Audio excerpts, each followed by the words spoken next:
Information Minister receives kidnapped journalist and family. NSA assures of continued synergy in rescuing other kidnapped Nigerians.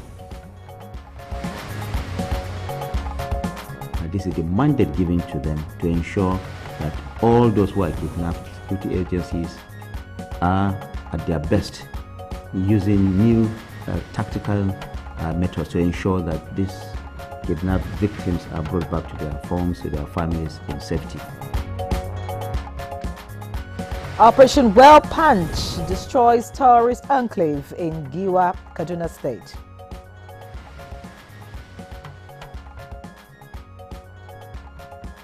NDLEA intercepts Euro-bound hard drugs concealed in clothing and other items.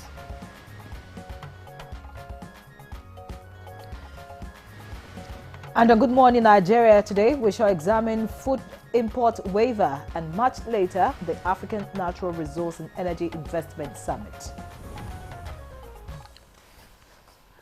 Just last week, here on this platform, I relayed how I bought a bag of rice for 70,000 naira.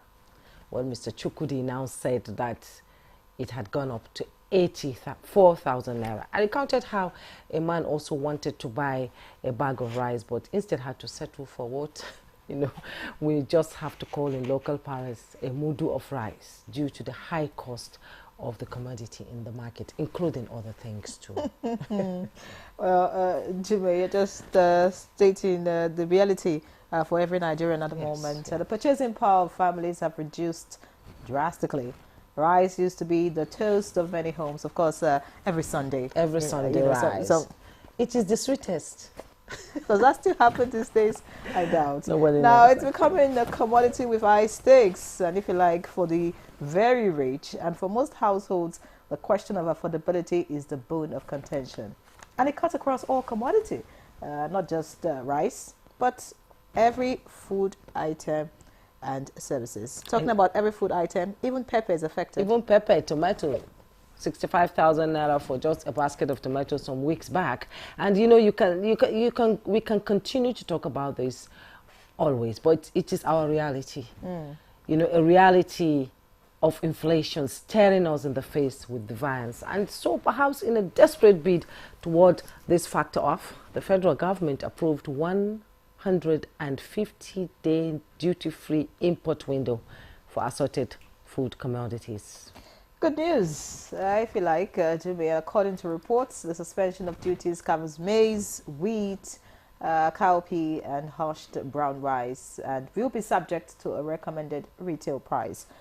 Before now, the 2023 ECOWAS Common External Tariff of 2022 to 2026 raised tariff on rice to 60%, while that of grains stood at about 70%. Yes, and wheat is the most consumed grain after rice and corn. And the 2023 data from the National Bureau of Statistics indicates Nigeria's wheat import in the third quarter of 2023 is the highest in the last 4 quarters, amounting to more than 331 billion naira. And the Ukraine crisis too sort of caused a lot of commotion when it comes to wheat. You can say spaghetti, that again. Indomie and all that being produced from that commodity. Well, Nigerians love food, By the way, what have you been feeding on with the high cost of food items? Like, have you sought alternatives? No, actually, since I'm not a foodie, so I eat as I move. I don't have a particular meal that I love, and all that. I'm not a foodie. If I see food, I eat. If I don't see it, I just this economy favors you. Yes, it does, actually. Anyways, fluctuation in exchange rate is not even helping the situation. And for people like us that eat a lot, not like Jimmy, the prices of food in Nigeria is a big concern. And at the moment, Nigeria is listed as one of the 41 countries with low income food deficits in the world. The NBS reports that the exchange rate has a significant impact on macroeconomics variables such as inflation. Yes, our inflation has been going up and up and up. It refuses to come down. And as part of waiver on import duty commodities by federal government, 250,000 metric tons of wheat and 250,000 metric tons of maize will be supplied to small-scale processors and millers across the country. Now, what are the gains and prospects of the duty-free imports? And will this scale up production for 2024-2025 planting season? And will it also tackle food crisis in the country? You want to find out about all this? Please don't go away. Stay with us on Good Morning Nigeria today. We have analysts that will break it down for you. I am Juma Yusuf. You're welcome to the program, the first for the week. All right, many questions there, and I hope we actually find the right answers to them. Of course, on the second topic, would be looking at the forthcoming African Natural Resources and Energy Investment Summit, AFNIS. You want to know what that's all about? So stay with us. I'm Ray John. This is our outlook for Good Morning Nigeria this beautiful Monday. Chukwudi Okolu-Gbaja will join us shortly for newspaper review. But for now, let's find out from Olajide Bello if he's a foodie or not and how he's coping with the realities. Olajide, good morning to Olajide is a foodie. He doesn't play with his stomach. Good morning, Jumaya and Yenre. You know, I've started watching my weight. Although I'm a foodie, but I've started watching my weight. Good morning, Nigeria, and here is the morning news. The National Security Advisor, Nuri Badi, has handed over rescued Kaduna journalists and their family to the Minister of Information and National Orientation in his office in Abuja. The journalist and the family of one of them were handed over after undergoing post-trauma examination in the office of the NSA. Minister of Information and National Orientation appealed to Nigerians to keep faith with the Tinubu administration, assuring that all kidnapped persons will be brought home safely. The rescued journalists and their family were kidnapped from their homes in Kaduna about a week ago.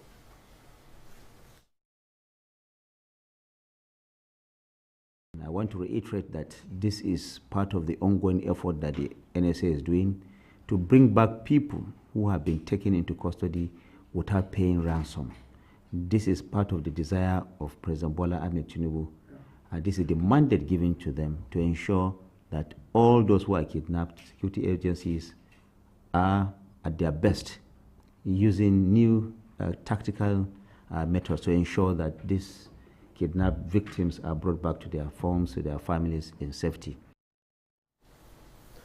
The air component of Operation Wild Punch has destroyed terrorist Alajilai's enclave situated in Gofenshantu village in Giwa local government area of Kaduna State, where several terrorists observed within the location were eliminated. NAF's spokesperson Edward Gapwek says similar airstrikes conducted on 13th July 2024 over a terrorist camp situated inside Malam Forest in the Gabi local government area also recorded positive outcomes after the targets were destroyed through precision airstrikes, which were initiated following credible human intelligence along with intelligence surveillance and reconnaissance operations. The Nigerian Air Force says through a multi-fold approach and working in synergy with surface forces, it will continue to dominate the battle space for the safety of Nigerians. And operatives of the National Drug Law Enforcement Agency, NDLA, have intercepted various quantities of cocaine and opioids concealed in soles of shoes, clothes and other items being shipped to the United States, United Kingdom and Cyprus via some courier firms in Lagos. Following credible intelligence, NDLA Edo State intercepted a vehicle at Esan local government area. A 30-year-old man who was searched and found with custard containers where 3,000 pills of tramadol were buried in the custard powder. The People's Democratic Party has dissociated itself from a purported appeal filed at the Court of Appeal Potak Division. A statement issued in Abuja by the party's National Publicity Secretary, Debo Olugwagba, maintained that its national legal advisor never filed nor authorized any external solicitor to file same on his behalf. The purported appeal is challenging the order of the Rivers State High Court restraining the Chief Judge of Rivers State and the Clerk of the Rivers State House of Assembly from receiving or acting on any resolutions from the defected members of the state legislature. The PDP restates that only the national legal advisor of the party has the exclusive responsibility of conducting the litigation, prosecution and defense of cases on behalf of the party, including its organs, chapters and officials, as expressly provided for in Section 42 of the PDP's constitution as amended in 2017. You apparently have heard about the saying that the rich also cry, but this time no one cries. But the #1 citizen of Nigeria went emotional as a stage play held to honor the late mother of the president, Abibatu Mogaji. The play, to celebrate her life, played up the motherhood, legacy and resilience of the late Iyaloja General.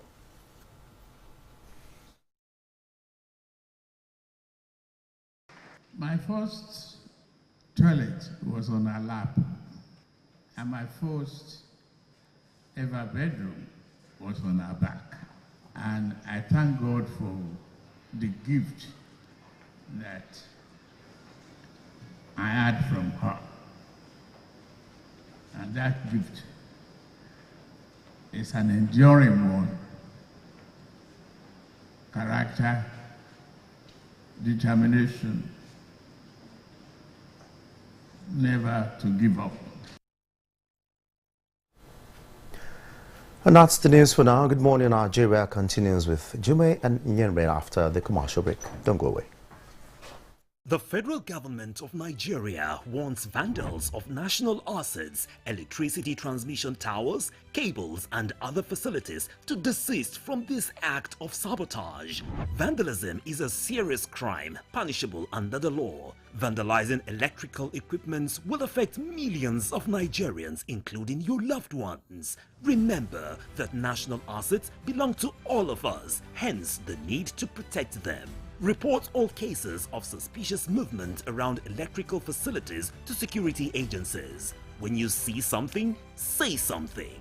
This message is from the Federal Ministry of Information and National Orientation in collaboration with the National Counter-Terrorism Center, NCTC, Office of the National Security Advisor.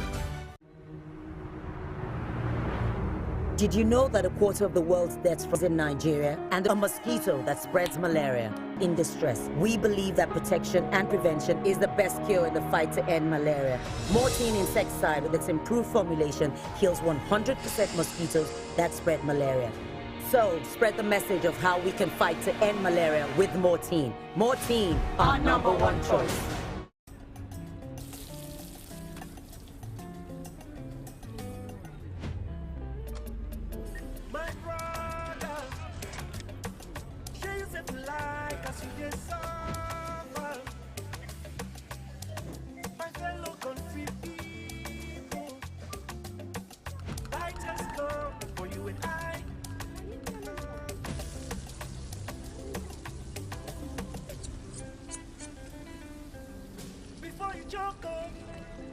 Life no suppose out like this, and that's now why millions of Nigerians they pay for everything with mobile.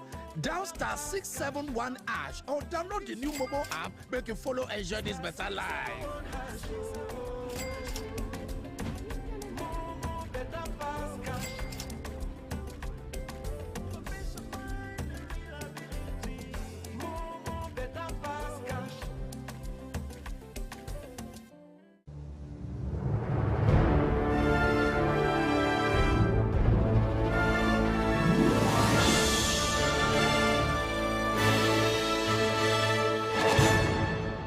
TerraCube is available in beef, chicken, jollof and shrimp flavors at attractive prices of 50, 100, 200 and 500 naira.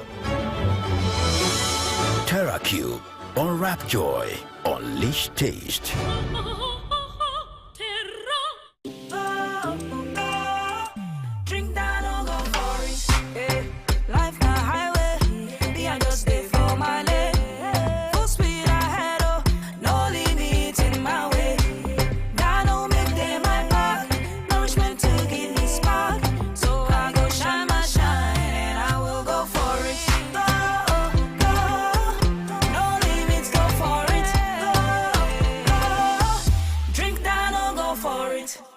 Some say learning is fun, but as a mom, I see how demanding it can be for my child. That's why I ensure he starts every day with a cup of Bonvita. Give your child Bonvita.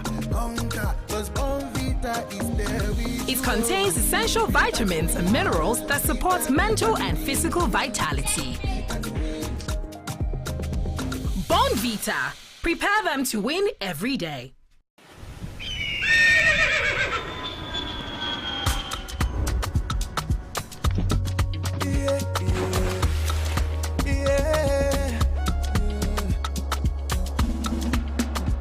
From the Atlantic across the savannah to the Sahara, we rise, a land of the free, we know they tire.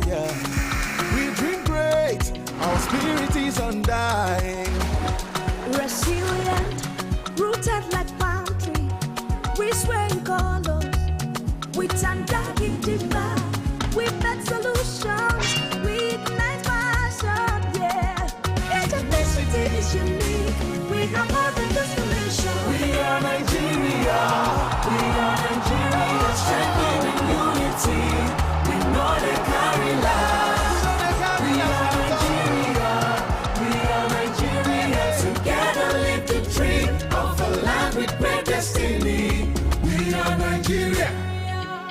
I am the real Nigerian. Brought to you by the National Orientation Agency, NOA.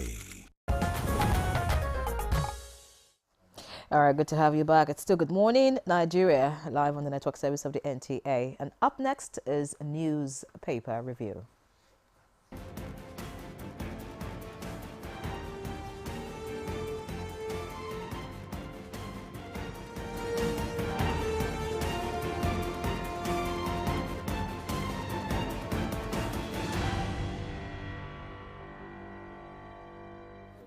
And our newspaper reviewer, Chukwudi Okoli Upaja, is seated in the studio looking... I can see you slept this weekend well. Complete the sentence now. Or are you trying to manufacture things that are not? Sincerity is your second name. You better keep on it. Hello. Good morning. Good morning, hello. Chukwudi. Morning. How are you? Very well. And when you? your smile gets this broad, I get a little, you know. Maybe she got some cool millions over the weekend. Good to see you, ladies. That's rare. Yeah, amen. I hope it happens. Good to see you. Let me sip my coffee before we start talking. We're beginning with what, Yuri? Okay, let's begin with the leadership newspaper quickly. Just looking at the front pages of the papers that we have and the lead stories on the papers. On the leadership this morning, we have here, stakeholders prefer stiffer penalties for drug abuse and trafficking. Writer says 14.3 million Nigerians abuse drugs, 10.5 million hooked on cannabis. Nigeria must wage a decisive war against drug abuse. According to the UN, NDLEA seizes 7.6 million kilograms of illicit substances. All of that on page 4 of the leadership. Away from that, we have just beside the picture story, local government polls. PDP wins all seats in Adamawa Delta. And that's on page 8. Below that, Samoa agreement. Ombudsman confirms federal government's compliance against daily trust. You want to get the update as regards Samoa agreement, or if you like, Samoa disagreement. All right. Away from that, quickly above the masthead, editors, media executives hold colloquium. All right. That's a bit not much of interest to us, but of course, update on the campaigns in the U.S. and the latest from the Biden and the Trump quarters. We have Biden orders independent review of Trump shooting that happened on Saturday, and looks like that's the much you can take. We have NNPC's stake in our refinery is 7.2%. That's according to Dangote. All right, you want to see that. Page 17 has all of that. All right, looking away quickly now from the leadership, let's see the Daily Sun. The Daily Sun leads with 2027. Battle for PDP's control shifts to states. Riders, opposition party picks August 31 for state congresses. Crisis persists in Katsina, Rivers orders. And that's all on page 6 of the Daily Sun. Other stories here, we have, of course, Samoa agreement is also right here. You want to see that, page 27 will guide you. Women group wages campaign against Jacba syndrome. Page 27 has all of that. The NDLA report is also right here, and we have financial autonomy. Argon to monitor local government funds, 1CX scrapped. That's on page 6. So that's the much right here on the front page of the Daily Sun. Yeah, let's quickly go to the Nigerian pilot. And just below the masthead, autonomy. We will track financial allocation to LG, says Nolgi. You find details on page 7. FG versus X. Court orders Lai Mohammed to disclose agreement details. You find the details on page 7. And the headlines in the Nigerian pilot. Stop GMO foods now. With riders, experts react on alleged FG's approval of genetically modified maize amidst food crisis. Reveal FG has launched high-yielding varieties of maize to fight food insecurity. Says it is the worst decision any African country can take, and insists genetically modified food should have no place in any African diet. Find all the details on page 4. And Algon again tells Tinubu to empower INEC to conduct local government elections. Find the details on page 6. And at the bottom plate of the Nigerian pilot, NBA gives IG 7 days ultimatum to stop Central Motor Information System certificate issuance. You find the details on page 5.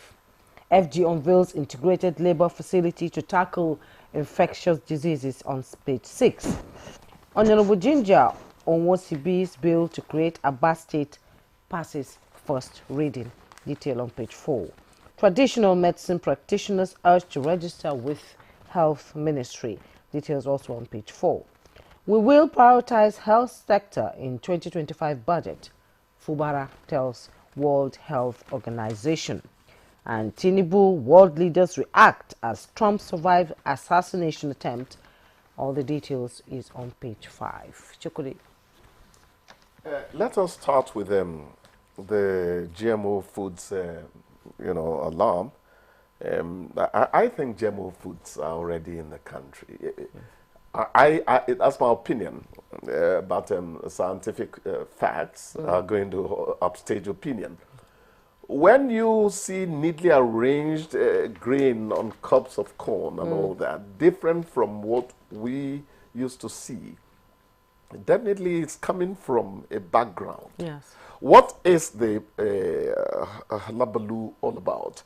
They are saying that carcinogenic substances are in those yes, genetically modified GMO foods. GMO is actually genetically modified organism, which in turn affects the virility of whatever is applied to and all that. So what I say is, get the facts right. Well, thank God, this report is not attributed to any source. No, it is one of those investigations by newspapers. Yes. So let's take it with a pinch of salt. Till the federal government, for instance, comes out to say, look, this is the position, or reporters now take a mic to them and say what is happening. Yeah. So it's still something that is being debated in the open marketplace of argument. We have so many debates raging, on the public space. So there's nothing wrong. When I went to the U.S., definitely the oranges I saw were not natural oranges. Some would not even have seeds. Seed, yes. You understand? Then the banana will be so neat and long and all that, it's genetically modified. So if experts across the world still allow these things to happen, we should not, for just the fear of it, throw the baby out of the bathwater. Yeah. Let us establish the facts of it and even make sure that the federal government is bringing maize that is genetically modified into the country. It's always good to verify these stories before we begin to, get really ambitious about talking about them in reviews such as this. 2027, PDP, what are the battle for PDP's control shifts to states? Control by who? That's what I'm interested in. If it is by party bigwigs, stalwarts, that's not the kind of control we want. Yeah. The other time we're talking about internal party democracy and all that. Till we get to that level where one person does not dictate what happens to a party, we have not made it yet. Yes. Very important that we keep on moving towards that, stage, because only then will democracy flourish on our shores. Before you maybe pop in your own subject there, the shooting that former President Trump escaped from, it nipped his ear. right ear. Yes. There was actually blood streaking down to his upper lip and all that. And that iconic picture. Yes. Raising his face. Yeah. First of all, that should not happen in any situation at all. I don't even want to say in any democracy. It shouldn't happen in any situation in life at all. The last time it happened, I think it was Reagan. Reagan was president then. Yes, then when he was Reagan shot, yes. told Nancy, the wife, I refused to, I forgot to duck. Dodge, yeah. That man was even acting. The Trump matter is a very, very contentious matter. Even after he was shot at, he still uttered fight 3 times. Yes. So you don't know how to go about these things. Remember, his political party, the Republican Party, the Rifles Association of America, they are solidly supporting them and all that. Yes. One of the things America has to do first and foremost is to make it difficult to procure those arms. Do you mind the kind of arms that are sold to people? Yes, You on go the ask streets. yourself, then they go war. But thank God, Trump did not die. Yes. But somebody behind him actually died. stopped Yes, the bullet. The bullet. 2 are critically injured. Yes. And our president has actually come out to condemn it. President Bola Ahmed Tinubu. The world leaders across the world, of course, are condemning it. But what is cause for concern and raising more talk about the assassination attempt is the fact that according to reports, the suspect had a 20-year-old Thomas Matthew Crooks of Bethel Park, Pennsylvania, was a registered Republican. Republican, yes. But they said he was borrowed to the Democrats. I actually put that out on Facebook as soon as I saw it. So and according to reports, this same person previously made a $15 donation to a political action committee that raises money for left-leaning and democratic politicians just at the age of 17. Mm-hmm. It goes back to mental health issues. Yes. That a man is resplendently dressed the way Nyere is dressed now does not necessarily mean that his mind is completely intact. Yes. I keep on going back to mental health issues, probably because I have it in my family. It bothers me that we don't accord a lot of that. The state of mind of this man, if it was subjected to analysis by psychiatrists, they will tell you that the man actually had issues. So you think it's not something planned in some quarters against Trump? No, I don't think so. The security agencies, they are already saying that he acted alone. They are already, it's a lone wolf kind of thing. And during the Reagan issue, it was able to push his re-election, that singular, shooting. Yes. So I wonder what will happen to the Trump election. One will be watching, will be, listening to the analysts talk about it. This is national television, and sometimes our voice will begin to sound like government voice. Yes. So let me not say my opinion about Trump. Yeah. Let's pray that Americans do not turn against one another. And good news for local government autonomy. But one question I asked somebody was, don't you think the governors will sort of maneuver the money back to their account if it is delivered? Of course, we had a conversation around that, yes. And there are so many loopholes in the African system. I'm sorry, ladies. Anytime we talk about Nigeria, I take it to Africa. The things happening in this country happen almost in every other African nation. Because of time. Exactly. We have to wrap this up. Okay, so you begin to ask, what is it we are doing? What is it in the way we think and do things, regard our society, that impinge on smooth running of things to our benefit? Well, we saw what happened in Kenya.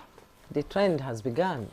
The trend has begun. By the way, over the weekend, local government polls held in 2 states, and the party at the center at the state actually took all the seats. Of course, that's so yes. So that's irregular. Kenya is not a monolithic society, but it's not as pluralistic as the Nigerian situation. So they could do that over there. not here. Thank you, Chukudi, Chukudi. thank you. Thank you, ladies. I called you ladies today, actually all gentlemen of the press. All right, we'll take a break. When we'll come back, we'll get into the conversation. Stay with us. In a world hungry for goodness,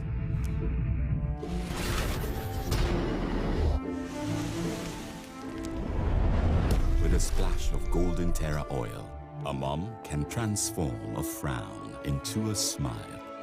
Make a lunch hour a happy hour. Change no thanks into yes please. Provide care when our nearest and dearest needs it most. And resolve family feuds without blowing a whistle. Providing tasty, nourishing family meals is all that matters. The world needs moms, because where there are moms, there is hope, happiness, and love. Golden Terra Oil, or pure love. Did you know that a quarter of the world's deaths from malaria is in Nigeria? And the reason being a mosquito that spreads malaria, a disease that puts everyone's life in distress. We believe that protection and prevention is the best cure in the fight to end malaria. Mortein insecticide with its improved formulation kills 100% mosquitoes that spread malaria.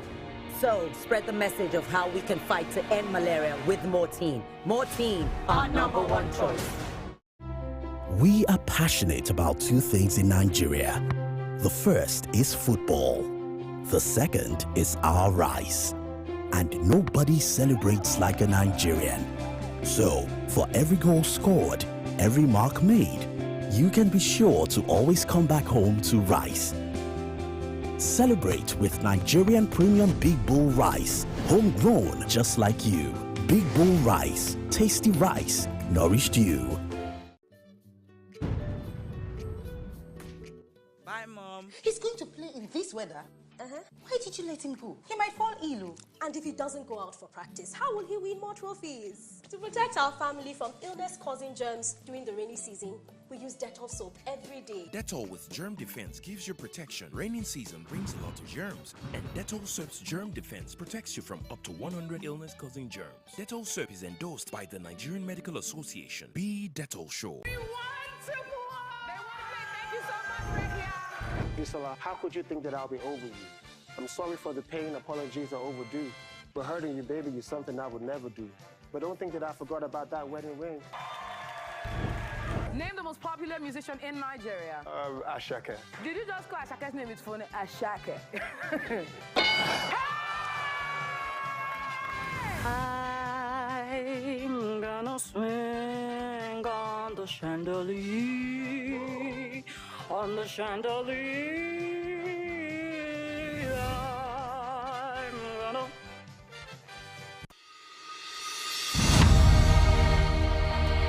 Nigeria means a lot to me. And Nigeria means peaceful cohesion. My country. Yeah, we continue to pray, and then hopefully we will come to understand that unity of purpose, unity of living together. Our ethnic beliefs and background and culture is our strength. Ever since the amalgamation period of 1914 to date, about 109 years ago, the people of Nigeria live very peacefully with one another. I think diversity helps a lot to enhance robust development in Nigeria. All over the country, you have so many ethnic groups, over 250. That is enough to tell you that this is a blessed country, that, God has kept, together as one indivisible entity.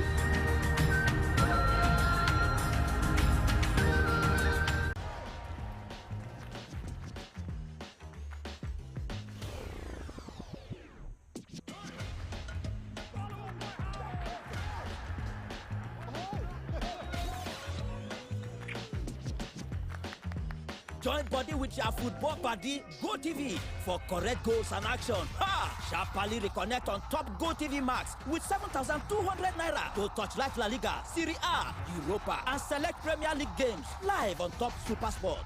GoTV. Love it. You're watching Good Morning Nigeria, and to push the conversation, let's take this background report put together by Joseph Ose. Month on month, inflation rates in Nigeria continues to increase. As at May 2024, the country's inflation went above 33.9% from 33.69% in April. Prices of goods are skyrocketing, with that of food items taking heavy toll on citizens. Many individuals and families are struggling to feed and cope with the economic situation. Though experts have blamed increase in transportation of goods to the high inflation, they suggested reopening of the country's borders for import of goods, especially foodstuff, to bring down prices. Indeed, the federal government has heeded to the advice by not just partially opening the borders, but also announcing suspension of duties, tariff, and taxes on essential food items imported through land and sea borders, such as maize, hoexbound rice, wheat, and cowpeas. Minister of Agriculture and Food Security, Abubakar Kyari, who made the announcement at a press briefing in Abuja, says the imported food commodities will enjoy a 150-day duty-free import window and will be subjected to a recommended retail price. The minister opened up on government's concern over the food inflation, saying there are relentless efforts to address the food crisis. The federal government has launched the Presidential Accelerated Stabilization and Advancement Plan aimed at achieving food security and economic stability in the country. This move is part of the initiative, as the minister also disclosed that government would import 250 metric tons of wheat and 250 metric tons of maize to supply to small-scale processors and millers across the country. There are also interventions to support farmers scale up production during the 2024-2025 planting season and engage with relevant stakeholders for the purchase of surplus food commodities to restock the national strategic food reserves. The previous administration partially closed some Nigerian borders with neighboring countries to curb massive smuggle of food commodities, especially rice, and encourage local production for sustainability. The government paraded rice pyramids in different parts of the country, showcasing impact of the policy. But has the move really stopped smuggling and attained sufficiency in any of the crops produced in the country? If the reopening of the nation's borders and suspension of duties, tariffs, and taxes on import of food items the answer to the current food inflation confronting the country? Guests on Good Morning Nigeria will examine the initiative and the impact on the nation's economy. Many thanks, Joseph Watson, for that background. And now joining us to discuss the topic, which is the food import waiver. We have with us in the studio Dr. Ken Okoha, the President, National Association of Nigerian Traders. Many thanks for joining us. Thank you very much. Good morning, Nigerians. All right, Jume? Yeah, we also have joining us from Kaduna, a regular here, Professor Ishao Ango, Professor of Finance and Entrepreneurship and Deputy Vice Chancellor, Academics, Kaduna State University. It's nice to have you join us again. A pleasure. Good morning, Nigerians. Mr. Ken, you know, I know how passionate you are about, you know, how Nigeria's economy goes up and down, and you've made a lot of suggestions. Like when we're here in May, you suggested something like this, and it seems you've been vindicated. But what was your reaction when you heard the announcement by Mr. President? Well, I'm not sure I am here to talk about my vindication, but I think it's important to drop that footnote that immediately I left the studio that day, I had a barrage of calls. People were bombarding me, asking me why should I, make such a recommendation?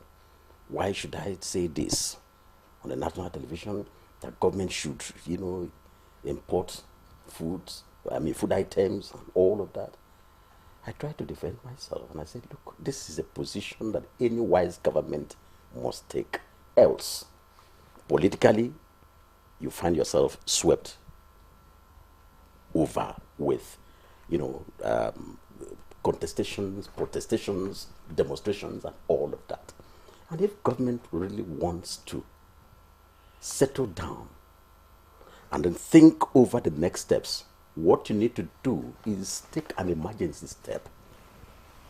And I think this window of 3 months, 150 days or thereabout, is a kind of emergency action which should be taken normally so that government should sit down wisely.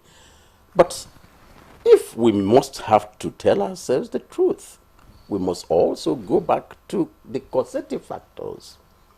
Why are we where we are at this point? And that will make government not stay too long or longer than necessary on this particular window. Now, it will also help government to underscore what to do next so that people who are responsible do not sit down and think that we have arrived. And what are those causative factors that I must talk about? You look at the subsidy removal.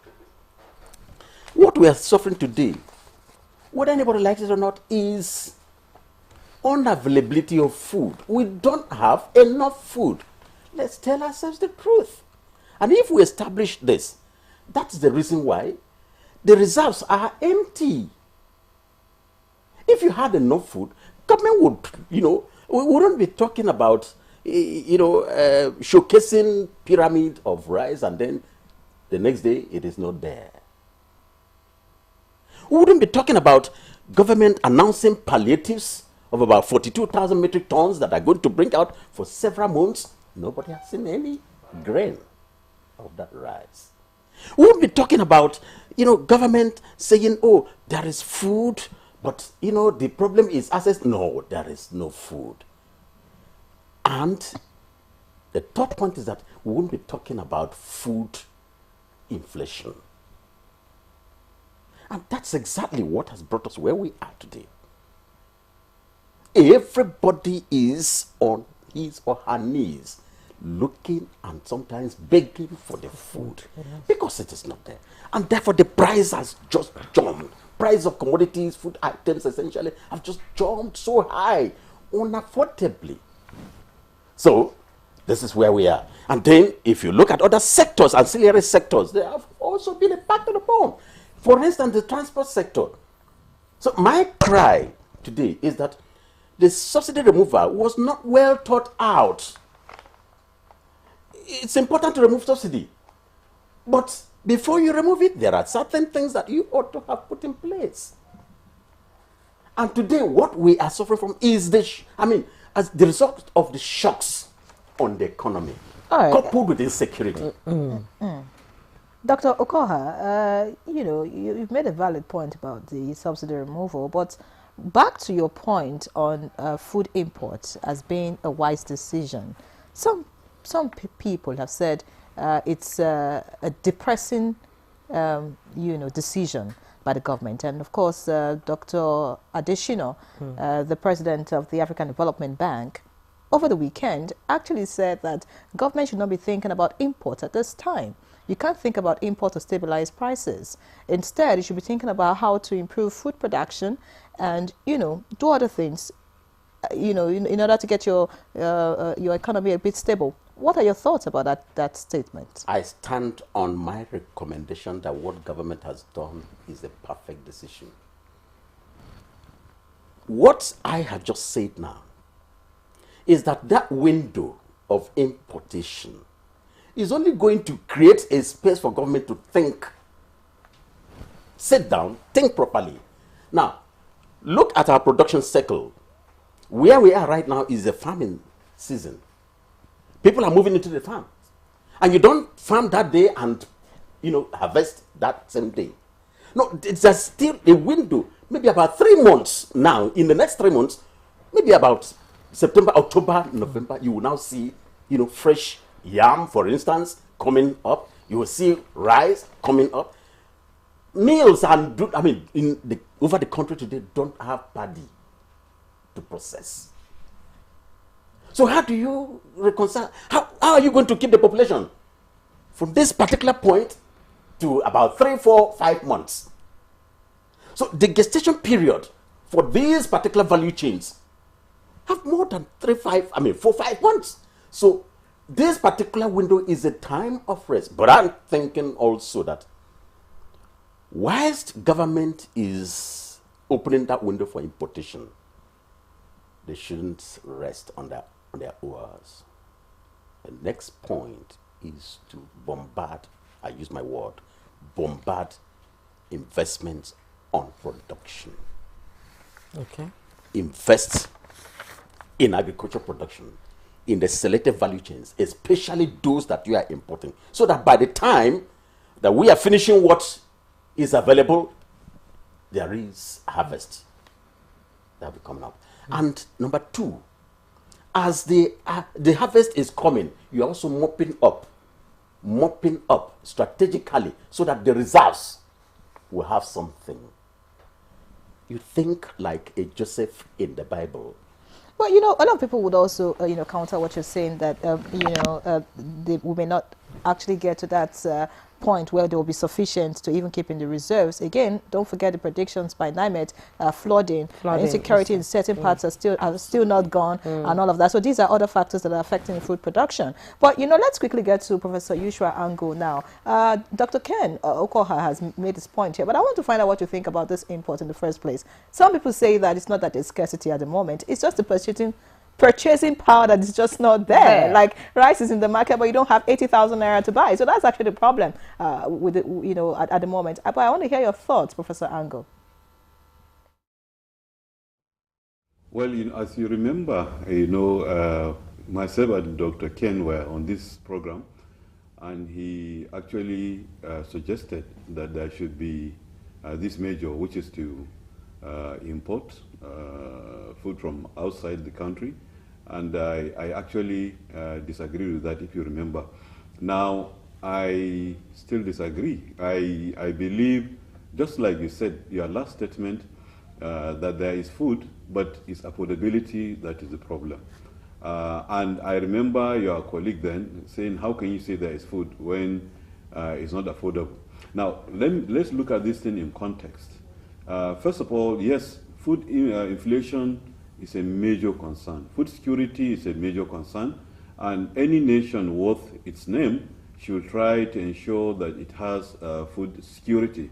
And I believe that is more important. And I remember we also discussed during that program in May about the fact that, yes, 42,000 or so metric tons was going to be distributed by government. And in my opinion, such distribution must have taken place because at some point prices stagnated, so that there must have been an impact. The only problem is that the impact is too little, too late. It was not sufficient, to actually make a major impact on the market. I like the various measures that have been proposed because withdrawal of duty or suspension of duty for 5 months is only one of the measures. There are many other measures. The only problem, again, with that, for example, there is the suggestion even made by Dr. Ken, which was taken care of in terms of policy pronouncement, that there should be massive, injection of resources, maybe for this season, to ensure that we have, the production for this season, 2024-2025, increases sufficiently, to address or at least to cover the gaps that have been observed. Now, but in reality, the season had, in fact, is more than midway as we speak, because I have told you over and over that I'm a farmer myself. Even yesterday I was in my farm. So I know that the season, it's almost too late now for government to do anything, for this season. I mean, for example, if you are to give farmers fertilizer, most farmers have already, except in the far north probably, most farmers have already applied their first or second cycle of fertilizer. Perhaps if there's anything left, it may be one more for depending on crop. So, and again, Dr. Ken was talking about harvest. You know, of course, for many commodities, harvest time will be in October or November. You know, that you are talking about corn, you know, especially Guinea corn, some variants of rice, but some are already being harvested as we speak. Yesterday I bought sweet potato, for example. That was this year's crop. So what is going to happen is that between this month ending and August, you know, for many parts, especially in the middle belt, there will be a lot of harvests, you know, especially for root crops. They will start harvesting. For maize, for rice, you know, they will start harvesting. For some of us in the northwest, already, I'm sure by that time, some of these commodities will become available. So market will adjust itself gradually. But I want to emphasize why I object, you know, naturally to import as a solution. I mean, of course, if import is going to be a medium or a major, you know, to suppress or reduce prices, no problem with that. Because in fact, sometimes even making the pronouncement will now affect the market. I don't know what will happen, but I'm sure by this coming Wednesday, when it will be market day in Makaripima, where I come from, which is probably one of the largest weekly markets, I'm sure there may be some adjustment. You will see some adjustment in the prices, probably going down. Why? Because such pronouncements have been made. Why I why I made the claim then in May that we have food, is only that is affordability that is the problem, is because you will never go to the market and that you find that there is no food. No, it's the prices that were the issue. The prices of these goods were the issue. I'm happy that part of what government wants to do, from what they said, is that they want to guarantee a kind of minimum price, you know, recommended price. I don't know what the mechanism they will adopt to ensure that there is a minimum price, but I will suggest that if anything, perhaps it would have been even better for government, you know, instead of opening this window, it would have been better for government to actually quietly import what they say they are going to import, 250,000 metric tons of maize and 250,000 metric tons of wheat, and then make these available, you know, like they said, especially you know, that will affect the price. That will affect the market price, naturally. I remember 2 years, is it, or less than 2 years ago, during the former government, when they did a display, you know, of this, what they are talking about the rice pyramids and maize pyramids. There was a maize pyramid in Kaduna here, and that affected price. That made price to stagnate, because why? Speculators, people who have bought these things, you know, waiting for prices to rise, realize that there is a lot of capacity on the side of government, and therefore prices came down. So by mere pronouncement that, for example, government will import this quantum that they say they are going to import, we are talking about 500,000 metric tons in all, alone, that will have affected prices. And I'm sure if we had been a little bit patient, you know, with the way the market works, in the next 1 month, prices will have started coming down. Prices will come down naturally. I don't think, you know, for food security, I mean, open-ended import is a solution. It's never a solution in the long term, and in that I agree with the president of the African Development Bank. Prof, thank you so much for your opening comments here, and we're also being joined now in the studio by an economist, Yusha Liu, a regular also on Good Morning Nigeria. Good morning. Good morning. I could see you shaking your head, you know, while the prof was making some of the statements he's making. And, you know, people say that, you know, this is a good move. It will sort of mitigate against, you know, the inflation rate of food items, and that has impacted so many homes in Nigeria. I believe all homes in Nigeria can feel the pinch of what is going on. Now, 150 days can fly. Before you know it, it's over. That's 6 months, actually. We're in December recently, and now we're in July. And they say the suspension is for 150 days. What happens when the imported grains are exhausted? And from the climate report from NIMET, A lot of flood is coming our way this year too. What happens after that? Will the window be extended?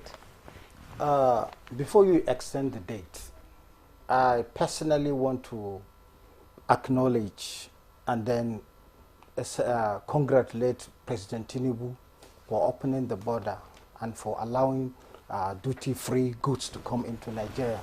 I am happy that Professor Ango mentioned that it is too late to make any input for this agricultural season, which invariably will affect prices in the future, will affect production in the future, because there is no way a 50 kilogram of fertilizer costing 40,000 and you expect a farmer to come and sell you at a low price. That is not obtainable at all. Two things is this. Now we have had good 8 years without importation and prices were seemingly going upward. It has not yielded the production capacity that Nigeria was looking for, because there are a lot of structural challenges to agricultural production. Flooding is one. In 2018, over 40% of rice cultivated in Nigeria was washed away by flooding. How do you close that gap? I have said it times that number. If we don't look at the population, if we don't look into, I disagree with anybody that says we have sufficient food for two reasons. One, in any community you are, let every household has purchasing power to go to market. You will not see that food again. All the food that you see. And speculators also are not helping matters. Even when Professor Akinwumi was faulting the federal government, I remember he was Minister of Agriculture during Goodluck Jonathan. There was a percentage of import. That percentage of import is just to augment the domestic capacity need. And that is why price was stable at that period. But since we removed that temporary measures which are augmenting our production, bandits chase away farmers. Flooding took away what we produce. Not only that, a lot of incentives that are targeted for agriculture in trillions disappeared without going to agriculture during Buhari administration. So now, from experience, Professor Ango mentioned that food is coming from the Middle Belt. Middle Belt starts from Abuja and Nasarawa State. On Saturday, I followed from Abuja to Kefi. There was a place, market, in between Akwanga and Lafia. Whoever that is boarding that road knew that you can have any volume of yam at that point. It was empty. How can somebody tell me that we have sufficient food? Professor has forgot a lot of issues. There is a farm in Nasarawa in Doma that are cultivating rice, but they are exporting it. There are rice production centers in many parts of Nigeria, but they are being exported. Our cassava is exported. Our ginger is exported. So, all this export is creating shortages in the local market. And now speculators, because they are guaranteed, they have tested in 2015-16 that the border is closed, and then speculators emerge. Where he is coming from, Makarfi, there are speculators that are buying and hoarding. In Giwa, there are people that are buying and hoarding. In Kano, there are two centers, they are buying and hoarding. In Saminaka, I was there. There are stores where they are hoarding. All these are speculators, and they are taking advantage. Let me be precise. All economic principles are under assumptions. If those assumptions are not met, don't go to protectionism. You are just protecting. Who are you to protect when the entire nation is telling you that they are hungry and you are saying there is food? Where is the food? Look, President Bola Ahmed Tinubu must be commended for taking this bold step. I am from the north. Let me learn this issue, because it's an issue that is affecting general price level. How can a rice that is produced at 40,000 naira for 50 kilogram of fertilizer, that is one input, transport cost, other insecticides, pesticide, whatever, even the cost of hiring land has doubled. Yes. Do you understand? Yes. So the price of 50 kilogram production of rice produced in Nigeria is above 70,000. I bought one recently. Look, we have a mill. Who the internet? Who the rice? Right last week, I was in Federal Ministry of Finance trying to clear goods that we import, boilers, for us to continue production. There is no paddy. All this expansion we want to make, there is no paddy. So there is need to understand the concept of food security in relation to price, the concept of food security in relation to affordability, the concept of food security for the life of the nation. Because who are you protecting? Are you protecting agri sector, or you are protecting the Nigerians in this manner? These are issues that are clear. So many issues usually you have raised, but of course, listening to the president of the African Development Bank, and of course quoting him, he says that it's only when you produce that you can reduce pressure on the foreign exchange and create jobs. Now, with this importation, how does that affect that? And then I would like you to also speak concerning the dry season farming, which was much publicized last year. Then we are only producing less than 10%. So are you saying the country lacks capacity to produce? We lack capacity. Former Minister of Agriculture, Adogbe, we have 90 million arable land. Less than 5% is older cultivation. And for the ADF chairman, Africa Development Bank chairman, why don't he advise government on importing PMS? Why are we importing? They have spent several years. What effort have they made to assist Nigeria to produce PMS, which is a major determiner of all prices in this economy? I am calling on Akinwumi to look into our own productive capacity from what the economy always remain. Let us be frank. The governors, the state governors, the presidency, that the federal government and the local government are all waiting for revenue from crude oil, but we are not refining. And African Development Bank has not for once told Nigerians what we are losing from sourcing the exchange rate, not only sourcing the exchange rate, spending over 20 billion in maintaining moribund refineries. These are the challenges that have crippled the economy, crippled the consumers. Who are these consumers? Let us be precise. I am very passionate in Nigerians. I was a farmer. Whoever knows Galemo Farms Limited in the 80s, we produce more than 5,000 bags of maize. We don't pack them. We leave them in bare flow until market comes. Why? Because there are incentives. Agric was used to pay my school fees. No. I am passionate on agriculture. I want agriculture to be protected, but there should be the right measures to develop our agriculture. But in the meantime, as you rightly pointed out, we need to stabilize prices. CBN fails. Dangote cried. I have been crying for NPR for over 5 years. In this program, Professor Biden, I wanted to even question my integrity of understanding economics when I was debunking the sporadic increase in NPR. In days, 90 days, or in 30 days, you increase by 400 basis. This is not helping growth at all. But let me answer you. What comes after 150 days? It depends on the efficiency of the Federal Ministry of Finance, the efficiency of the Custom and Excise, the efficiency of Federal Ministry of Agriculture, and the watch list by Mr. President and his coordinator in watching the efficiency, because there is no any magic. Nigerians don't have food, because if you don't have money, look, in economics we are always talking about effective demand. When demand is mentioned, we are speaking about effective. That is demand that is backed by the ability to pay.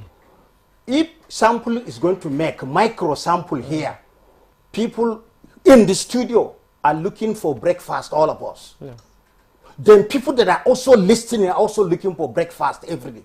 So what are we talking about? The president has taken the bold step. We are protecting the Nigerians first before protecting any industry, because we failed to protect the major income earner of the economy, which is petroleum sector, by producing locally. That will solve a lot of issues. Oh, Isha, you've raised a wide range of issues here, and I can understand your passion, you know, being a farmer and knowing how it was then and how it is now. Mr. Kenukoha, Mr. Yusha Aliu said that food security for the life of the nation. That means the life of the nation depends on this waiver that the president has said it is going to happen in the next 6 months. But still, analysts are saying that this is not enough. Something else must be done. What do you think? Okay. Now, I'm so happy that at least I have a voice who understands that food is not available, that we are deceiving ourselves. If food is available, price. Anybody who read economics would understand that this is a simple theory. If food is available, the price will crash. But this time, and I'm happy he gave instances. Take a drive to Niger State. Along that road, you will see yam tubers everywhere. You see tomato, you will see pepper, and all of that. Do you know, was it last 2 weeks or so, I traveled to Mina. We were stopping from one point to another. All those kiosks and all of that by the roadside where they used to, sell yams, not even one tuber of yam did I see to buy.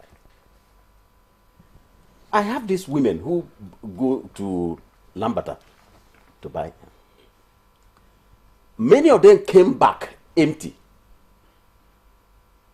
Is it that I was asking, look, why didn't you buy? He said, no, they didn't even see. Some of them stayed for 2 days. I had to come back. Who's saying that food is available? It's not. Now, coming back to what the government has done and what the government should do. I also think that now that the federal government has taken this decision, let's understand that this is just an emergency window. We are not saying that this is going to continue. No! It's a measure. It's even allowed in the WTO, concept. You open the window and then you create what you call quota. A measure, and then use tariff to back it. They're trying to do, the government has tried to do. Import and then create some waiver window on the tariff to support that, so that lives of people first will be assured, will be guaranteed, while you are now looking at other options. And I know you are itching to say something, but just a moment. The second thing is now to look at the control measures. I spoke earlier about government settling down, creating this particular measure, but then the control measures are now in the hands of implementers of policies. And this is enforcement. That's something else I want you to explain. Where the customs are, you have a responsibility now. This is government policy, it's a directive. Can we have the assurance that customs will let go these goods and not create impediments? Yes. Bottlenecks. Not create bottlenecks over there that will put a clog in the wheel of go back to square zero. What about the demand for forex? Number two, that's where I'm coming to.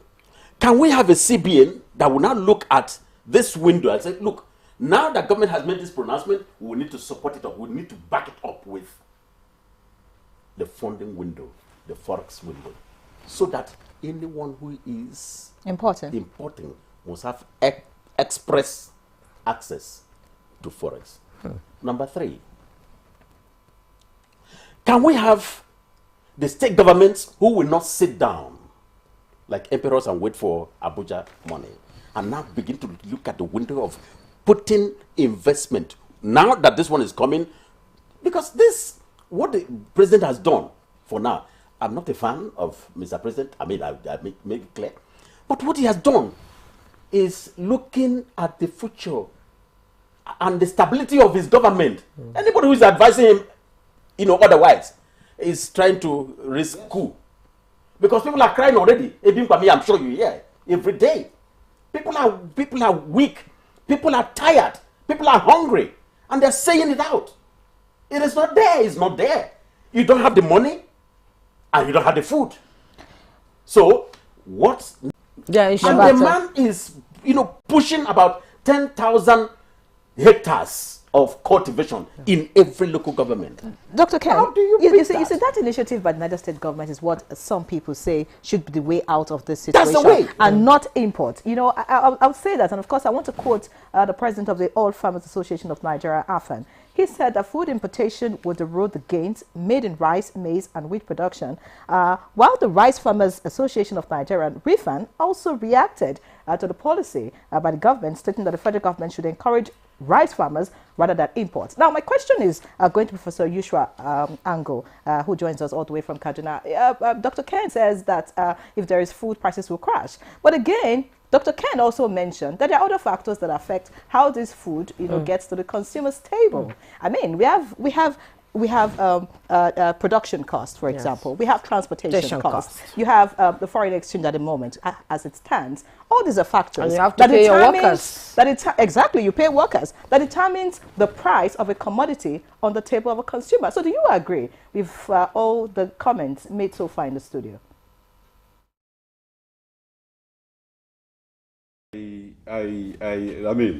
My position is clear. I don't want us to have, something that is not sustainable. I want something that is sustainable.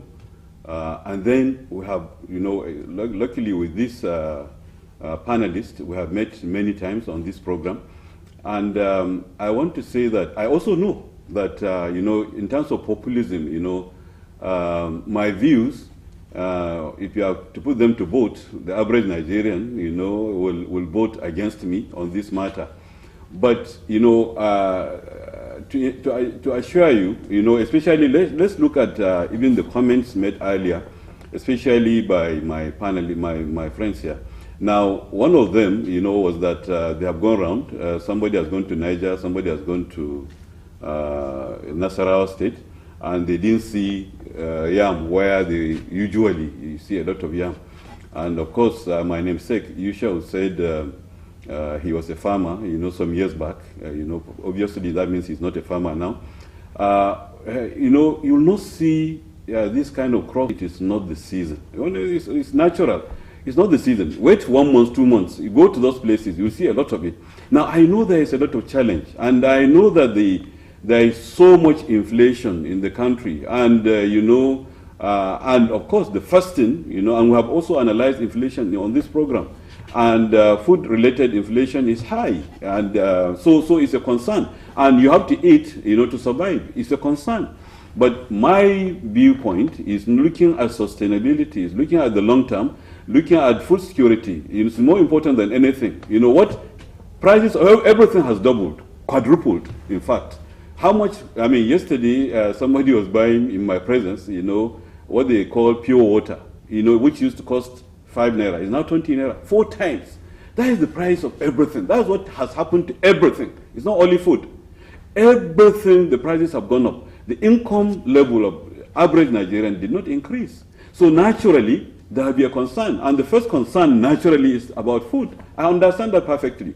And I also said that I don't think importation is a solution. But even if importation is going to be done, it should have been limited to what government said they are going to import. They don't have to open the wide gate open. Now, in the process, the problem is that you can have a temporary solution.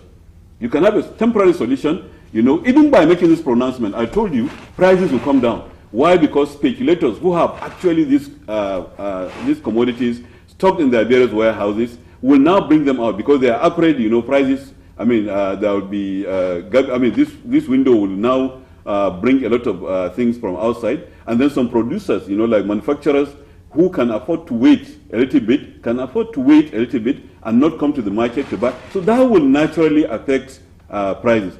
But by and large, what I'm promoting, I believe what also Dr. Akiwumi is promoting is food sufficiency. We are over 200 million now.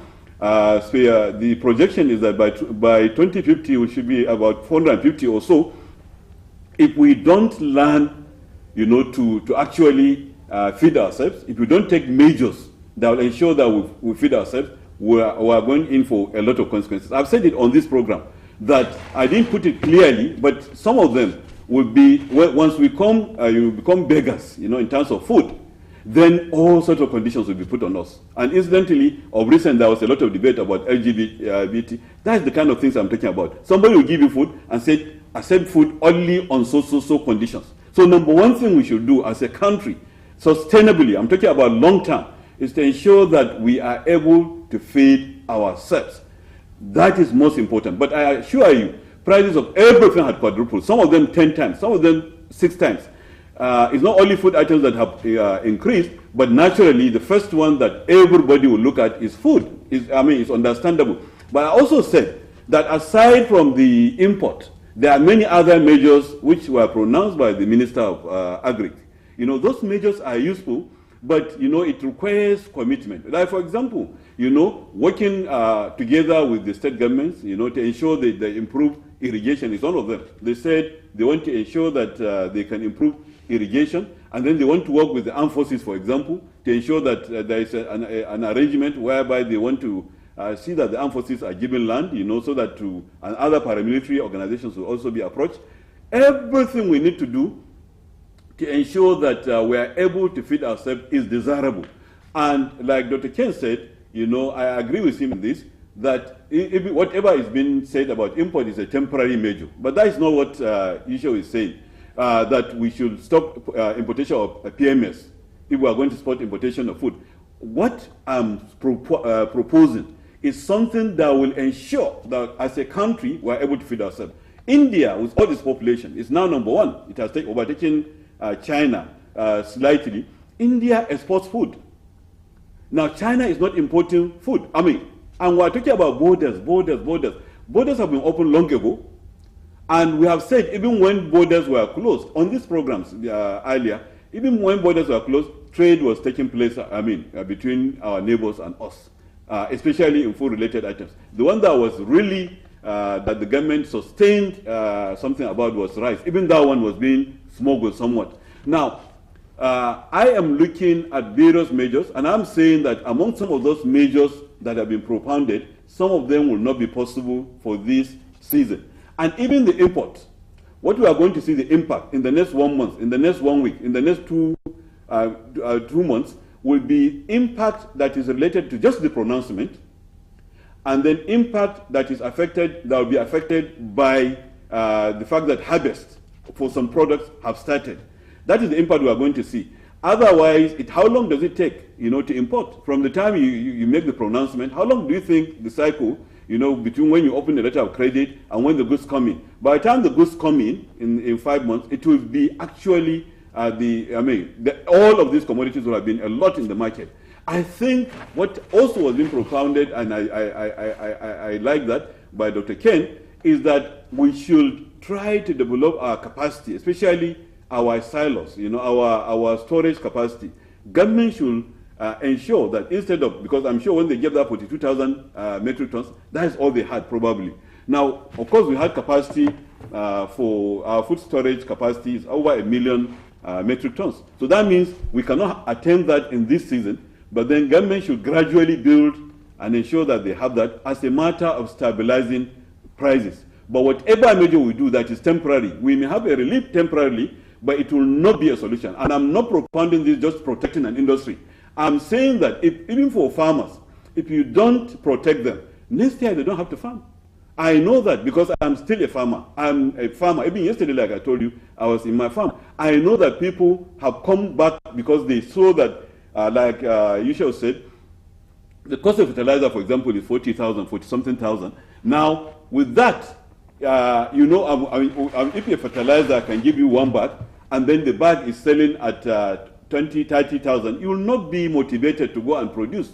So what we should do is to protect this market, because if there's any market that needs to be protected, it's the farmer. If you don't protect the farmer will not go to the farm. And if the farmer doesn't go to the farm, you think you have all the foreign exchange, you have all the money to import. You think for a population of 250 million or 230 million, also a population that has the potential to become 400 and something million, we should depend on importation. I don't think that is. So as passionate as anybody can be, you know, I am telling you that in reality, the pronouncement will just affect the market, but it's not the best option. You know, importation is not the best option.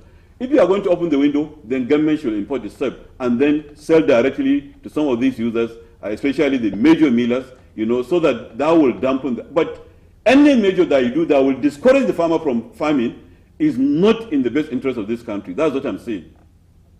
So, Ango, you know, we seem to have conflicting, to this topic. Usually, we have another topic that we're going to talk about, so time is sort of running out. What other interventions do you think the government should implement to aid, and scale up production during the 2024-2025 farming season? The cost of input is very, very important. Let me make it clear. I am for Nigeria to make production, but the current economic crisis has to be managed best for the nation. Professor Ango, I want you to understand that food inflation, you mentioned prices quadruple in all sectors, in all goods and services. But I want to inform you that food inflation is the highest, above 44%. So why are we producing and then has high inflation? What is wrong with our principle of demand and supply? I am of the opinion that government, President Tinubu has taken the right decision for now, and it is for 150 days. Nobody is discouraging farmer because all farmers are already in the field and they must bring out their goods. Now, for 2025 agri season, there should be good plan in our appropriation, both federal, state and local government, like advocated by Dr. Ken. And not only that, we are passionate about this nation. We must produce what we eat. Professor Angu, I'm a farmer, but not in the farm. I said in this program, I was in the Federal Ministry of Finance, IDEC office, to get clearance to import boilers for rice. Do you understand? Yeah. So it is important to understand that it is our sector. We want it to grow. We are eating from it, and we want it to, and we want every Nigerian to uphold what we are producing. Thank you so much, Professor. Yushua Aliyu, an economist. Thank you so much for your thoughts. Because of time, we're about rounding off. So I'd just like Dr. Ken Okoha to just make your last comments in 30 seconds, really. He rounded off by saying that, of course, we're going to get harvest soon. But the question will be, what would the prices be like even when it is harvest season? But your final thoughts? My final thought is that if anybody looks at what happened during the past 8 years of the Buhari administration, you will understand why the decision to open an emergency temporal window for import of food is the right step. And finally, the parliament must also get up. I've not seen the parliament getting up to these issues so that our food security would become a major issue on the table of the parliament. Okay, Dr. Ken Okoha, thank you. President, National Association of Nigerian Traders. As usual, it's been a pleasure having you. Thank you so much. Yushau Aliyu, well, thank you very much. Yes, you came in a little bit late, but your contributions is deeply appreciated. Professor Yushau Ango, Professor of Finance and Entrepreneurship and Deputy Vice Chancellor Academics, Kaduna State University. Thank you so much for your input.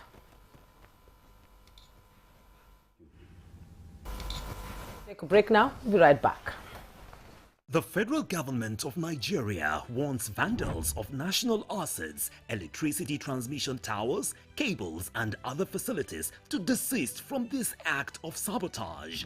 Vandalism is a serious crime punishable under the law. Vandalizing electrical equipments will affect millions of Nigerians, including your loved ones. Remember that national assets belong to all of us, hence the need to protect them. Report all cases of suspicious movement around electrical facilities to security agencies. When you see something, say something. This message is from the Federal Ministry of Information and National Orientation in collaboration with the National Counter-Terrorism Center, NCTC, Office of the National Security Advisor. Bye, Mom. He's going to play in this weather. Why did you let him go? He might fall ill. And if he doesn't go out for practice, how will he win more trophies? To protect our family from illness-causing germs during the rainy season, we use Dettol soap every day. Dettol with germ defense gives you protection. Rainy season brings a lot of germs, and Dettol soap's germ defense protects you from up to 100 illness-causing germs. Dettol soap is endorsed by the Nigerian Medical Association. Be Dettol Show. Meet lovebirds Jayola and Adama Davies. Their dream of living together as man and wife has finally been fulfilled. The latest couple in town. Mr. and Mrs. Jaye Davis! But an invasion by their troublesome families was not a scenario they bargained for.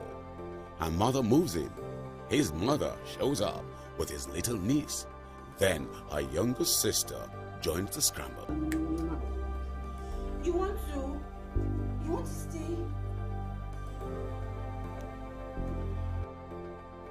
Married life suddenly becomes very complicated even before it started. Follow their story on this channel as they confront every challenge as it comes. Family forever, the story of our lives. You have to move from the point where you protect and defend your religion to a point where you also recognize the rights of the other person, of the other religion, and protect it. So if I am protecting my own territory and my own people and trying to emphasize their rights and protect their rights, I should also be thinking about how to protect the rights of the others. Both Islam and Christianity recognize and defer to God, and both recognize the temporariness of the life of this world, and that ultimately we all go back to God for the day of reckoning, when everybody will render an account of his life on this temporary abode.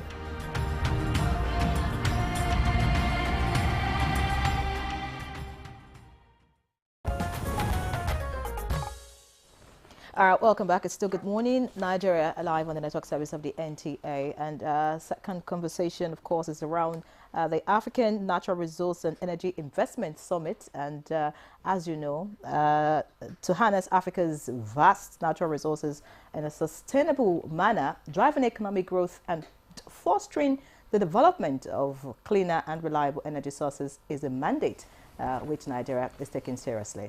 And the African Natural Resources and Energy Investment Summit, AFNIS 2024, is an avenue for such expression. It is the initiative of Core International Mining Company in collaboration with the federal government of Nigeria. Now, AFNIS 2024 is not merely a gathering of minds, but a convergence of visionaries committed to transforming Africa's natural resource landscape. And so we have joining us now to discuss this and the prospects that it holds for our dear country. We have Moses Ngadu, the Secretary General, African Mineral Strategy Group. Many thanks and welcome to Good Morning Nigeria. Thank you and good morning Nigeria.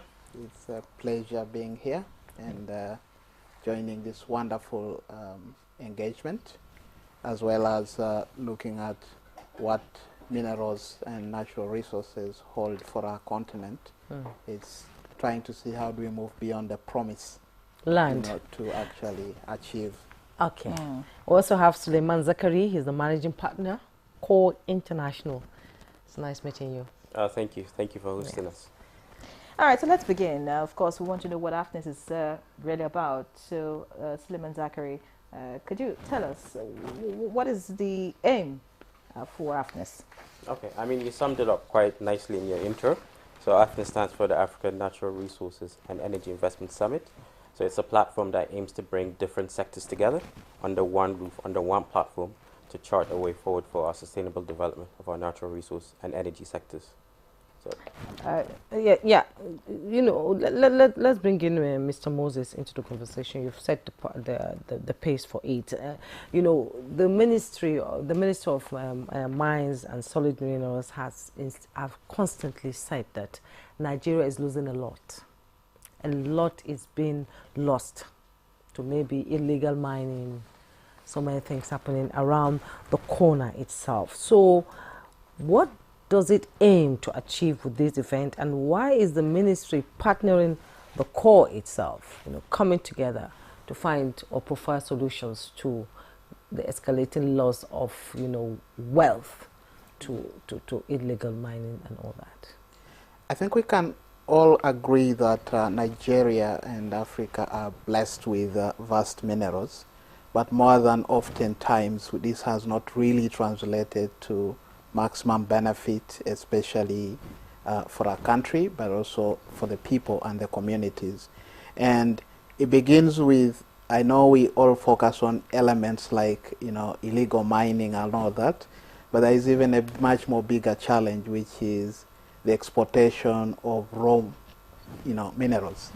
You know, because we are built around a pit-to-port model, we are actually exporting jobs, and we are losing out on industrialization. And I want to appreciate the ministry led by, you know, Dr. Alake, because we have been championing the aspect of local value addition and looking at how do we turn our minerals and maximally benefit from them. And they have also been doing a great job in trying to address some of the local challenges, especially things like illegal mining, by creating an enabling environment. So this summit is really looking at how do we take these lessons that we are learning from not only Nigeria, but from across Africa, to actually be able to maximize the benefit that we get from this. It's also about, and what's fascinating about it is, how do we do it together? How do we collaborate? What's working here? How does it help other jurisdictions? What is working somewhere else? How do we bring it to be able to work here? And it's fantastic that the summit is bringing together lots of governments, you know, but we're not only talking about government, we're talking about the private sector, you know, the key drivers of this. And for us, from where I stand from, it's a strategic public-private partnership, and we thank the ministry for being able to drive this, but not only be driving alone, you know, be able to work with Core International plus other partners to make this happen. Thank you, Moses. Of course, the Ministry of Solid Minerals is in the forefront of changing the narrative, you know, as far as natural resources are concerned. And of course, we've seen a lot of policies coming out, you know, from the ministry. But I'd like to get to you, Zachary, now. The theme for this particular event, I can say it's natural resources for economic development. And looking at the situation of Nigeria at the moment, we need this economic development like yesterday. So how can we leverage on this? Okay, so natural resources for economic development is not a new theme, but what we're doing with this summit is highlighting the actual benefits that we have. For example, the Ministry of Solid Minerals Development are trying to push the narrative of local value addition, beneficiation. Because if you look at it, what we export, raw materials, does not benefit the whole economy, the whole nation. We tend to lose almost up to 80% of true value. And I remember one of the stories we were having yesterday over tea was that the president of Uganda once mentioned Africa exports what it doesn't need, but imports everything it needs. So it's time to change that narrative to start creating what we need internally by harnessing our natural resources.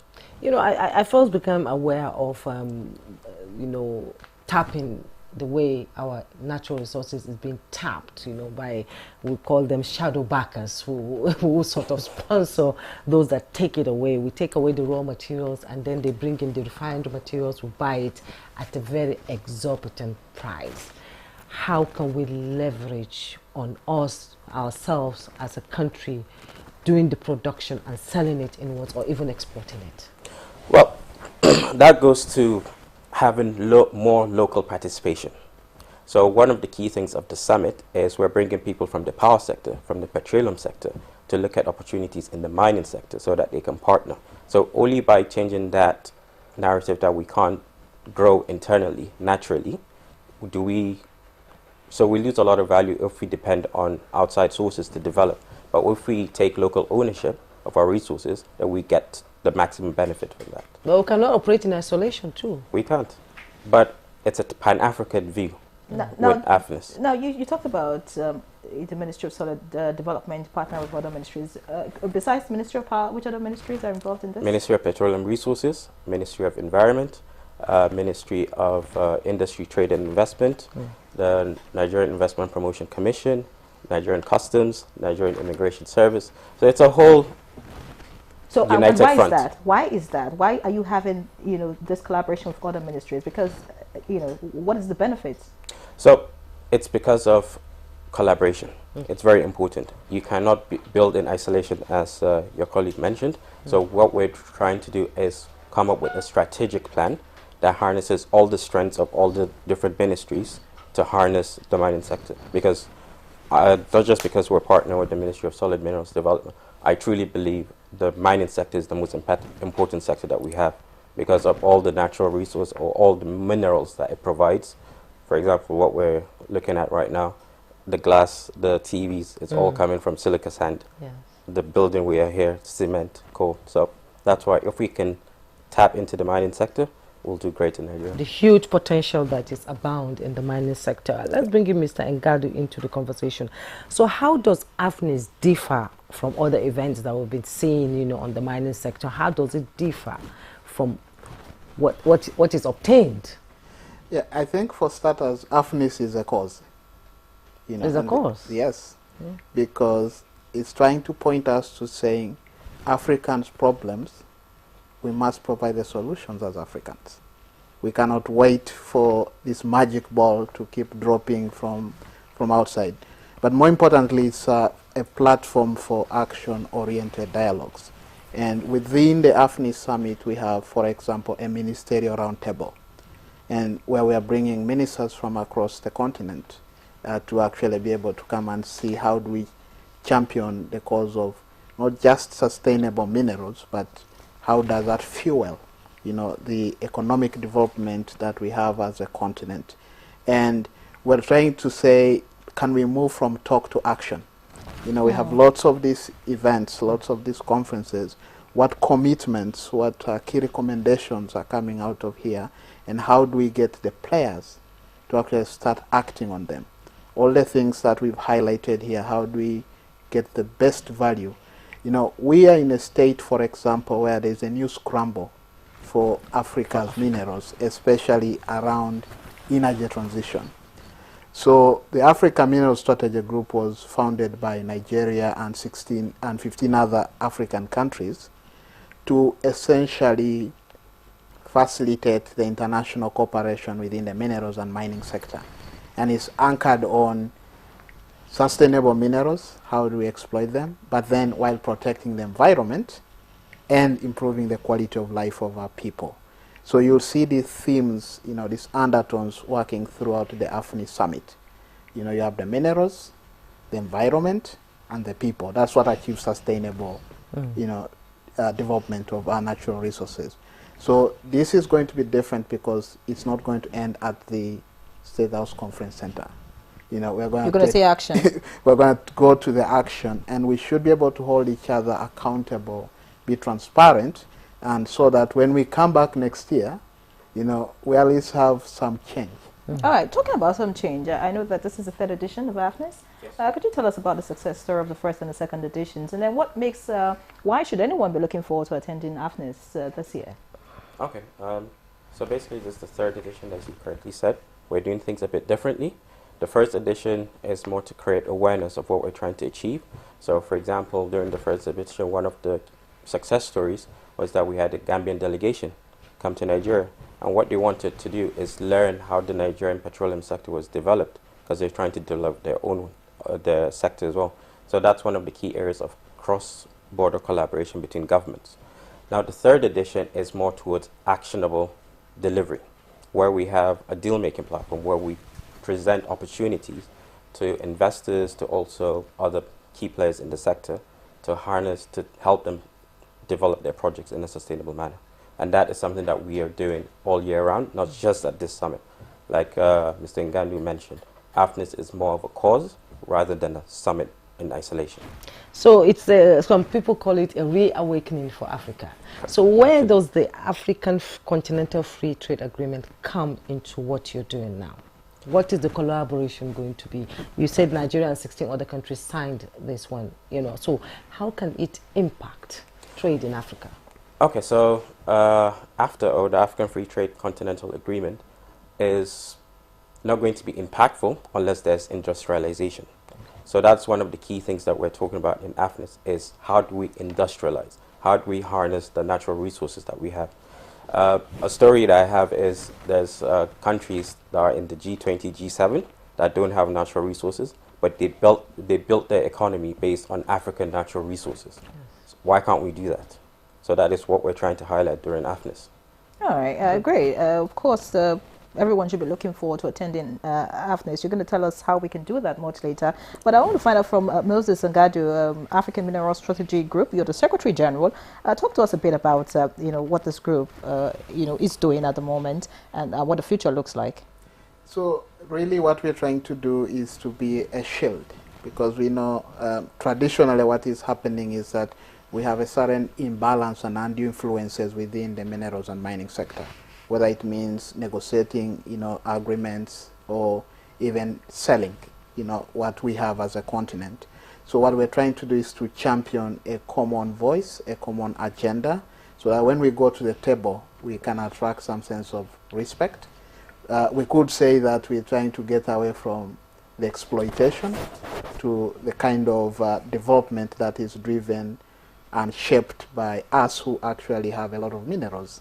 As Zachary was talking about, you have countries without minerals but getting the most benefit.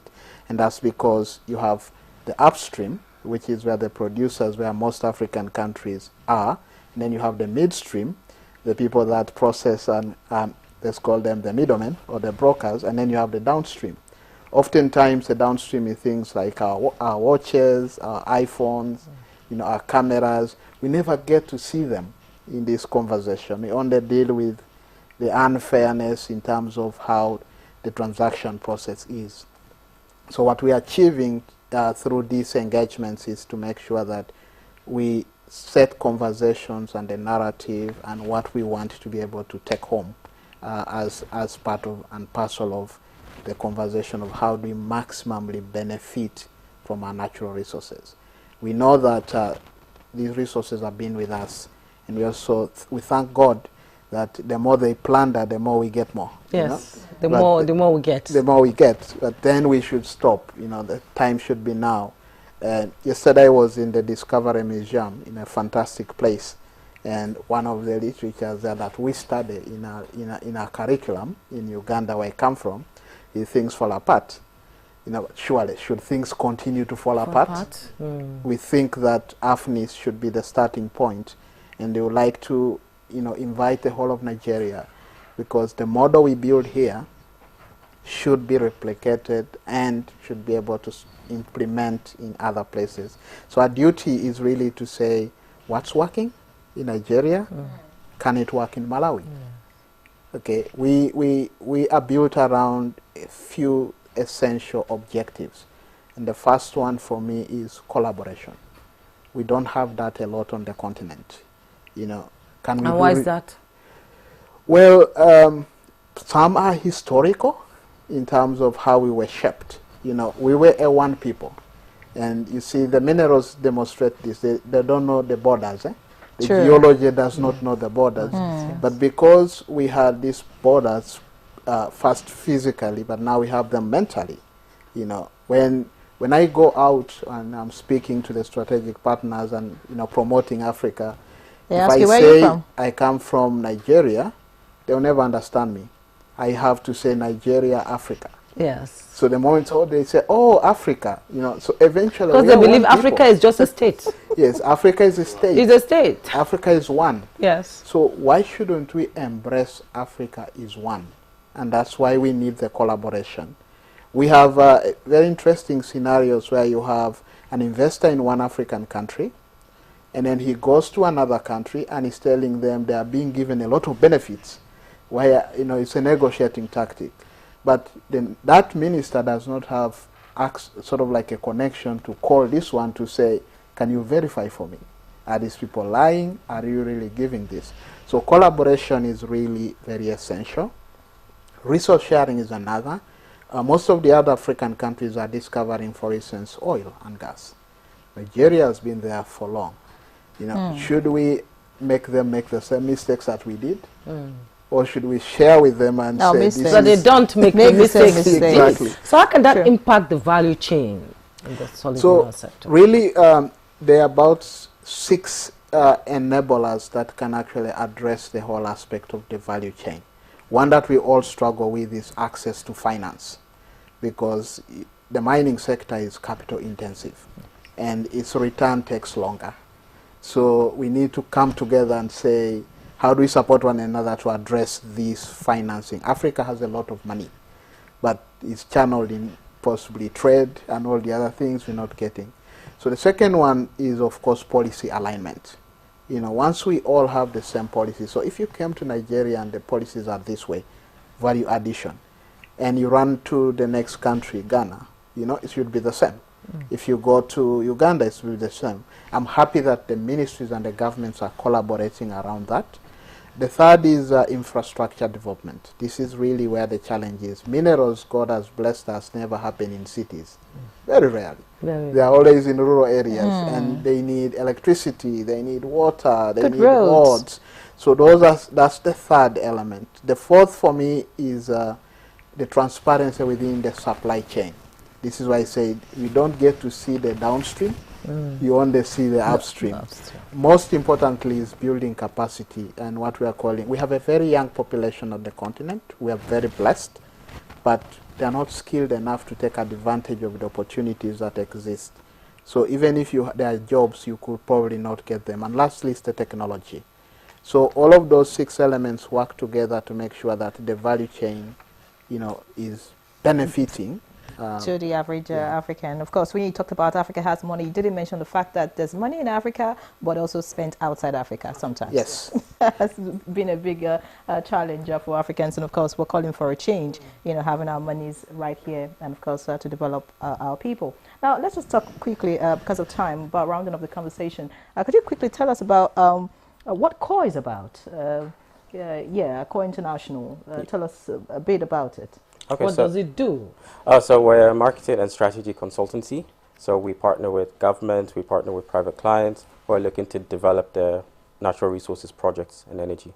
And we help them how to market their story, tell their story, and also attract investment into their. And talking about AFNI specifically now, when is this event happening, and so it starts, how can I participate? So it starts tomorrow at the State House Conference Center up till Thursday. But tomorrow is a ministerial roundtable, and we're expecting 5 African ministers to join that ministerial roundtable. But the main exhibition and plenary sessions start on the 17th to 18th. So who will be attending? Do you have artisans coming in? Yes. And all that? Yes. So who we is have invited? Is it an open event? Yes, it's an open, but you have to register. So you have to be in the mining sector itself. You have to be in the natural resources and energy sector. Okay, you're talking about registering, like you have to go on the website or something like that? Yeah, so you can just Google AFNIS Summit and it will come up, or www.afnissummit.com. Can you say that again? www.afnissummit.com. So anybody listening and watching can just register and get access to the summit. So how are you bringing the younger generation on board? Well, we have a growing population, and most of that population needs some sort of employment. And what we're saying is they should come to AFNIS, look at the opportunities, and they're welcome to join. Because they say it's a cost, so you can be tutored on. You're talking about coming to AFNIS. The younger ones are thinking of leaving the country in the first place. Yeah. Yes, and of course, we get to say that even Nigerians or Africans who are outside Africa are yearning to come back. So what would be your message to younger Nigerians watching you at this time, wanting to participate in AFNIS and thinking about the next flight out of this country? Okay, so AFNIS highlights where the future is. Yep, so we're going to highlight the future industries where these young people can find employment in the future. And like I said, if we harness our natural resources locally, add value locally, build our industrialization locally, then they don't need to go out anywhere. They don't need to go anywhere. You know, it's not just going out anywhere, you know, it's the brain drain itself. You know, you're good enough, they take you off the African continent so that you can, you know, go work for them and develop their economy. And, you know, let me come to you, Mr. Moses. This is the third event you're having, that's in 3 years. So where do you project AFNIS maybe in the next decade? Where would you think it would be? That's a fantastic question. Yes. I think it will be a very, very influential platform that can actually be able to shape the future of our sector. You know, the future of how should we be utilizing our natural resources. As we said earlier, we have a lot of talk about the things, but we never get to see the results. And we also appreciate that there is a sense of impatience, especially from the young people, because you have the now, and you know you need to take care of the now in order to be to the future. But one of the greatest challenges we have in Africa is awareness. Awareness. Even where opportunities exist, not many people know about them. So how much awareness is out there? So this is what we're trying to achieve through AFNIS, to say what can we showcase, for instance. What does Nigeria have? Okay, so that because then when people start to see, they begin to look and say, I did not know that. Yes. And possibly I shouldn't be getting on the boat. You know, I should be able to look inward for the opportunity. So I see that kind of promise. You know, there's hope, because we have to move with hope. But I also see, yes, so I also see action. Okay. The minister you have here, for instance, pioneered, you know, together with his counterparts, the establishment of the Africa Mineral Strategy Group, because we're asking, how do we protect the strategic interests of Africa? And this is why Nigeria is the chairman of the Africa Mineral Strategy Group. And that means there is a vision, but also there is an aspiration. And we think that this summit is not just the only one on the continent. We're building a circuit, so that the circuit then be able to give us all these opportunities and unearth. You probably see that, and I hope you can host some of the ministers from the other countries to, you know, come and tell their story. You know, one of the ways is for people to know that maybe it's not as you're not as bad as you think Nigeria is. Nigeria is. There Thank you so much. could be other Moses. places that are much worse. But all of us are working towards something. And I think the government is doing that. Yeah. Thank you so much, Moses Ngadio. Because of time, I think we have to leave the conversation at this point. You want to say something in 20 seconds? Sure. There's a proverb that I came across in Southern Africa. To build something, you have to do things. And we started with one thing with the Ministry of Solid Minerals Development, which is AFNIS. Then there's another thing that our sponsors, Segulola Operating Resources Limited, Nigerian Content Monitoring Development Board, and FG Gold are helping us develop this something. All right, we must do something as a people. I think that's a fine point to leave the conversation. Many thanks for coming, and good morning, Nigeria. We do appreciate you, of course, Moses Ngadio, Secretary General, African Minerals Strategy Group. Thank you for coming, and of course, wishing you a great time right here in Nigeria. And of course, Suleiman Zachary, Managing Partner, Core International. Wishing you a very great success in this summit. Thank you very much. All right, I'm looking forward to having you some other time so you can tell us about some of the impact and how it is changing the narrative in the country. Absolutely. Indeed. Right. And that's Good Morning Nigeria for today. Thanks so much for your time. I am Jimway Yusuf. And I'm Yanwe John. Do enjoy the rest of your day, and of course, join us tomorrow. Bye for now.